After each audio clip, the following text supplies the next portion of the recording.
వర్గీకరణ ప్రక్రియ వెంటనే అమలు చేయాల్సిన బాధ్యత ప్రభుత్వాలపైనే ఉందన్నారు మందకృష్ణ. వర్గీకరణకు సంబంధించిన జీవోలు విడుదలైన తర్వాతే ఉద్యోగ నియామకాల నోటిఫికేషన్స్ జారీ చేయాలన్నారు.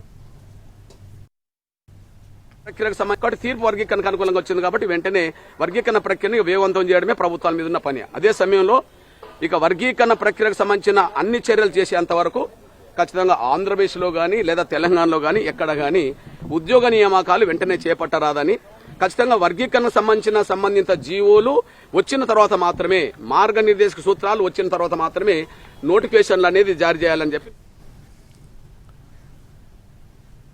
ఎస్సీ ఎస్టీ వర్గీకరణకు సుప్రీంకోర్టు గ్రీన్ సిగ్నల్ ఇవ్వటాన్ని స్వాగతిస్తున్నామని అన్నారు కేంద్ర మంత్రి కిషన్ రెడ్డి. దీనివల్ల ఎవ్వరికీ అన్యాయం జరగదని అన్నారు. రాష్ట్రాల్లో జనాభా ప్రాతిపదికన అందరికీ రిజర్వేషన్ ఫలితాలు అందుతాయన్నారు. ఎవ్వరూ ఆందోళన చెందాల్సిన అవసరం లేదని అన్నారు కిషన్ రెడ్డి. చాలా శాసనసభలు మరి ఈరోజు దీనికి సంబంధించి కొంతమంది చట్టాలు చేశారు, కొంతమంది తీర్మానాలు చేసి ఢిల్లీకి పంపించడం జరిగింది.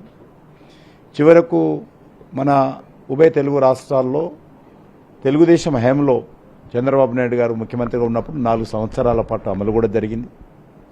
మరి ఈరోజు అనేక రాష్ట్ర ప్రభుత్వాలు సుప్రీంకోర్టులో దీనికి సంబంధించినటువంటి వాదనలు వినిపించడం జరిగింది.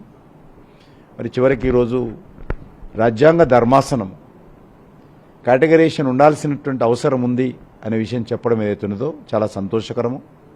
నేను ఈ సందర్భంగా ప్రత్యేకంగా అన్ని వర్గాల ప్రజలను కోరుతా ఉన్నాను. ఎవ్వరు కూడా ఎవరికి అన్యాయం జరగదు. ఏ జనాభా ప్రాతిపాదికన వాళ్లకు ఈ యొక్క రిజర్వేషన్ ఫలాలు అందుతాయి. డాక్టర్ బాబాసాహెబ్ అంబేద్కర్ కూడా అదే కోరాడు. ఆ ప్రాతిపదికనే ఈ యొక్క ఏబిసిడి వర్గీకరణ జరుగుతుంది. ఏ రాష్ట్రంలో ఎంత జనాభా ఉందో ఆ జనాభా ప్రాతిపదికన రిజర్వేషన్ అందుతాయి ఫలాలు. కాబట్టి మనకు తెలుసు.